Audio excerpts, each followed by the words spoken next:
If you want to add some cute bugs to your botanical drawings, or if you just want to learn some of my favorite techniques to draw insects with ink pens, this video is for you. Today we're using Bristol paper, an HB mechanical pencil for sketching, and a few different ink pens for the final drawings. And we're gonna start with the ladybug. The sketch is pretty simple. Start with an oval shape that's almost a circle, mark a vertical symmetry line, and divide the oval shape in 5 pieces with these horizontal lines like this. By the way, I read all of your comments saying you could barely see what I was doing with the other pencil I was using for sketching, so I'm using a darker pencil now, and I hope you guys can see better. Let me know in the comments if this is better, okay? But moving on, just use these horizontal lines to mark the little legs, which will be 3 on each side, and some rounded shapes should be the pattern on the ladybug shell, which is probably not actually called a shell, but you know what I mean. Just remember that this vertical line in the middle is a symmetry line, so anything you do on one side, you should try to mirror on the other side. And we're finally ready to outline our sketch and erase the pencil marks. So now we're going to prepare for the fun part, the shading. So with your pencil, you can mark some lines to help guide the shadows and create the rounded effect of the ladybug. Just copy the lines I did here and grab your pen again so we can do some stippling. Don't worry, I did choose the stippling for the smallest bug because I'm not feeling like spending a million hours on this drawing today. So just start by making the rounded shapes on the shell a little bit darker like this and leaving a ring of light or less dots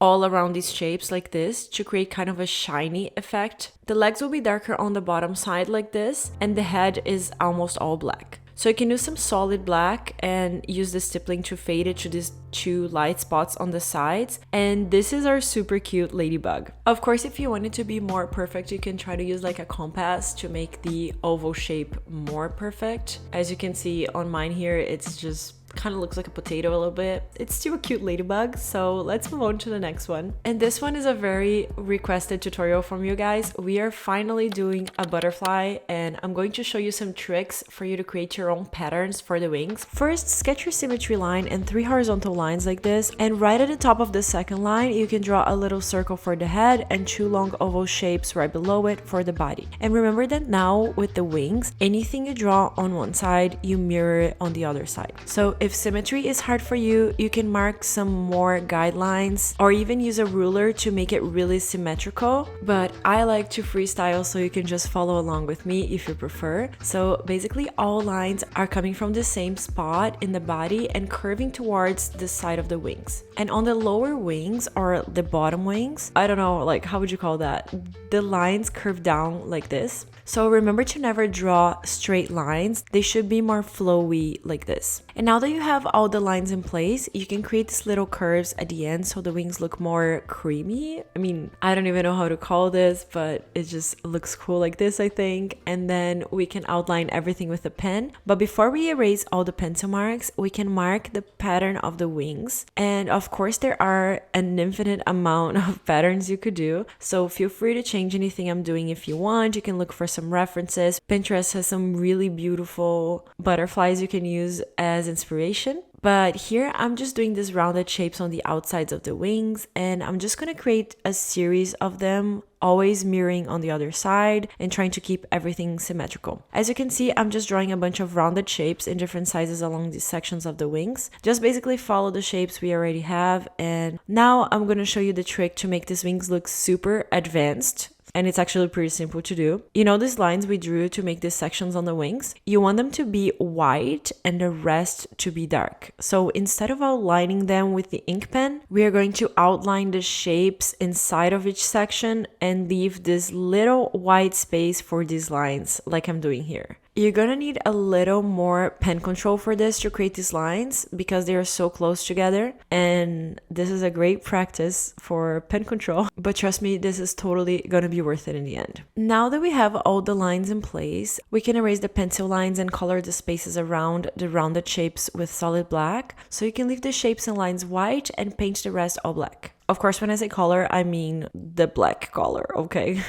If you want to create some contrast on the wings, which looks super beautiful in the end, you can make the bottom wings a little more white and color some shapes instead of the spaces around it. I feel like I'm making this a little bit more complicated when I explain it, so if you're confused, just copy what I'm doing, okay? Now that we have the pattern for the wings, you can draw a little pattern for the body as well. And now it's time to add some texture. Just shade from the dark spots in the pattern towards the center, making it lighter and creating this 3D effect we all love so much. I think this looks super cute. And also for the wings, we can also add some hatching on these other rounded shapes we have here. I'm doing some big ones on the bottom wings and some light hatching on these other ones on the outsides of the wings. And to finish this amazing butterfly, you can also add some rough hatching, moving from the body towards the outsides of the wings, just going over everything a little bit and just making the areas closer to the body a little bit darker. And as you can see, this makes the wings look a little bit more realistic. So basically, this is the way I would draw butterfly wings with ink pens. You can totally keep adding some more hatching wherever you feel it needs a little more contrast, like I'm doing here. And to wrap this up, you can add these long antennas with a thicker line and some on top of the head too. And here it is, our beautiful, beautiful butterfly. Ah, so cute. Okay, next we're going to do a bumblebee. I've always wanted to learn how to draw bees, and this is one of the cutest ones, and it's actually super easy and satisfying to do. So basically, you start with an oval shape, little circle on top of the head, 2 eyes, divide the body in 4 sections like this. You're gonna draw 2 legs on each side coming from the bottom half of the bee, and now we're going to draw the wings. The wings are shaped almost like triangles like this, and now you can add 1 more leg on each side above the wings. The pattern for the wings is super beautiful. Let me show you. You're gonna start with a horizontal line with an opening like this, another opening at the top of the wing. Connect those 2 openings with a little curve and add a little U-shaped sideways like this. And just add some more curved lines like this. If this is confusing, you can just pause and kind of copy what I'm doing. I always use references to draw wings like this because it is not very logical and it's kind of confusing. But one thing to keep in mind is that the lines always come from the body towards the side of the wings, and this is basically the base for the wing pattern. Now you can outline the sketch and then you can erase the pencil lines. Now comes the fun part, the bumblebee furry texture. So all you're gonna do is hatch a bunch of short lines moving from the center out. So on the top, they're gonna be moving up, on the bottom, they're gonna be moving down basically.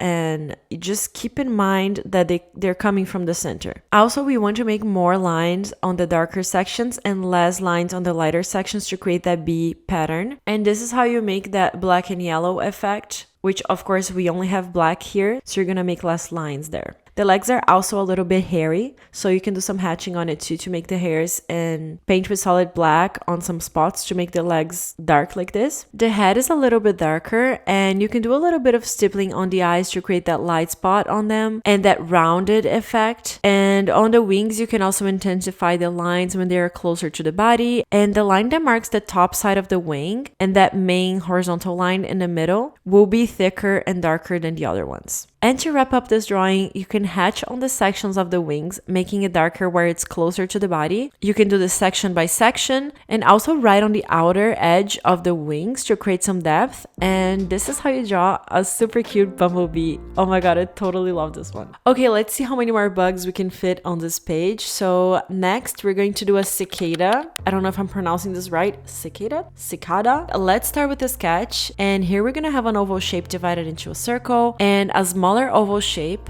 Draw these 3 horizontal lines to help you do the wings, which are basically diamond shaped but with rounded corners. Now draw these 2 eyes in this shape, which, how to explain this? It's basically a horizontal blob with 2 vertical blobs on the outsides. I hope this made sense, guys. I'm very professional at these tutorials, okay? Anyways, just copy what I'm doing, and we're going to add some more shapes on the body, always using that symmetry line as a mirror, and the lower part of the body will have those horizontal sections again. Now you can mark some lines for the legs, and we're gonna have 3 on each side. Also, each leg has 3 sections, with the ones closer to the body being a little thicker. And now it's time for the pattern for the wings. For each wing, we're going to start with a semicircle on top, and now some curved lines coming from it. It's hard to explain this pattern, so again, just copy what I'm doing here. And now we can outline everything. To outline the wings, do it like the butterfly. So you outline the shapes and not the lines, leaving the lines white like this. I'm also outlining the pattern for the body, the head, and the legs. And now just erase the pencil so we can keep the paper nice and clean. To make the textures easier to draw, we can start with some solid black with a thicker pen. Just make the upper part of the body darker like this, but leave the spots that are covered by the wings white because we're gonna deal with them later. And you can make the lower side of the lines on the wings darker as well. Here I'm just making the pattern a little bit more detailed, and it really helps to find some pictures to get inspired because there are so many beautiful patterns that you can do. But back to the drawing, you can do some stippling to fade the dark spots into the white a little bit. Just make sure the middle, like where the symmetry line is a little bit lighter to make this a little bit more 3D and create that rounded effect. And now we can do the parts that are covered by the wings. And all you have to do is to follow the same shading pattern, but making it lighter with the stippling. So you're gonna make less dots. The only transparent part of the wings are the inside sections. So make sure to leave the lines white and look at this beautiful transparency effect. Now hold on, I have a final trick to show you. Do some really light shading on the sections of the wings, moving from top to bottom like this. So each section will have its own little movement, and this is your beautiful cicada. My husband said it looks like a fly though,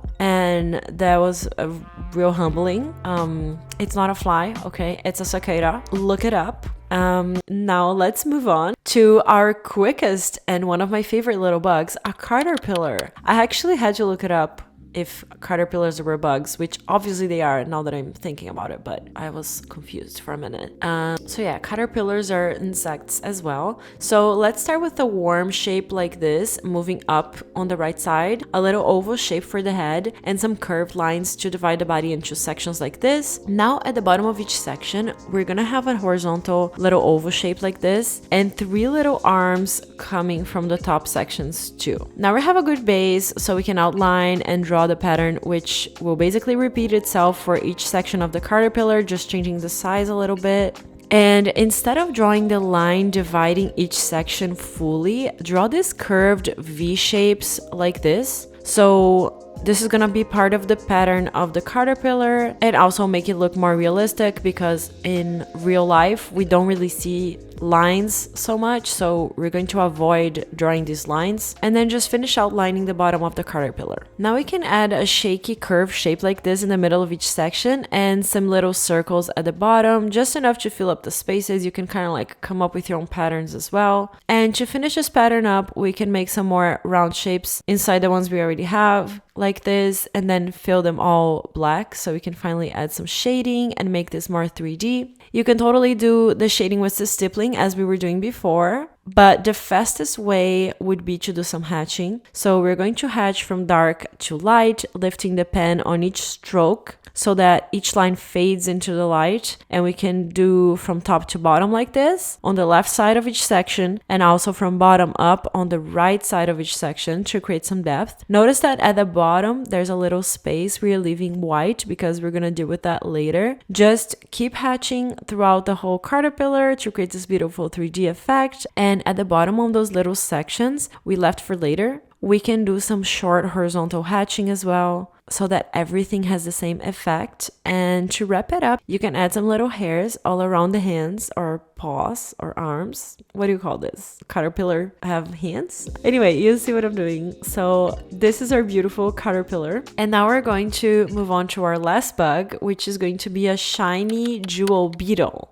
I hope I'm saying this right too. And in this one, I'm going to show you how to do this reflective effect, which is pretty similar to the Ladybug technique, but let's not get ahead of ourselves and start with the sketch, which will start with a circle, a vertical symmetry line, 2 overlapping circles on top like this, and from this middle circle, 2 lines coming diagonally down on both sides and curving from the outside to inside at the bottom, like I'm doing here. All the corners should be rounded, and at the bottom we can do this U shape and some horizontal lines like this before we do the little arms at the top. and start sketching the wings. You can draw 2 more legs on each side, and for the wing pattern, we can start sketching some curved lines coming from outside towards the body. And again, explaining the wing patterns is kind of difficult. I feel like I'm gonna make this more confusing than it should be. So just try to copy the patterns and mirror it on the other side. And when your sketch is ready, you can outline everything. And in this one, there's no secret. You just go over all the lines we already have, so we can erase the pencil lines. And then you can mark the light reflection with a pencil again. The light is basically gonna hit on the shell, which again, I don't know what it's called. It's probably not a shell, but you know, like the back part of a beetle, we're gonna call it a shell. And basically the light is gonna have a similar shape as the shell. So just draw the same shape inside of each side of the shell like this, 2 oval shapes inside of this bigger shape, and a little semicircle on the upper body right below the head.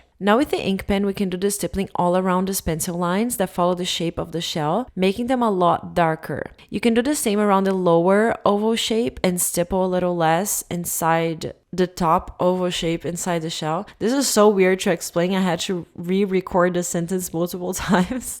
I feel like I'm not making any sense. Just copy what I'm doing. I hope it makes sense by watching it. So let's work on the body now. Just color everything black and stipple at the bottom to make this light spot there. And for the rest of it, we're just gonna do stippling to match the tones with the shells. We can also do some hatching for the legs, always making the bottom side darker like this. And for the wings, we're gonna do something similar to the Bumblebee. Just basically make the lines that make the wing patterns darker when it's closer to the body and lighter and thinner as they are closer to the outside of the wings. So they basically like fade into the light, if that makes sense. And then you can hatch in the same direction from the body out on each little section like this to create this super cool effect that kind of looks like transparency as well. And this is how you draw a jewel beetle. Super cute and super satisfying to draw. I loved doing this reflective effect. And now this is it for today, guys. I hope you enjoyed this tutorial. Don't forget to like and subscribe. It really helps the channel out. I had a really hard time posting videos this year, and I'm hoping to be back on track now. So leave a comment, leave a like, subscribe, hit the bell. It all really helps out, and I can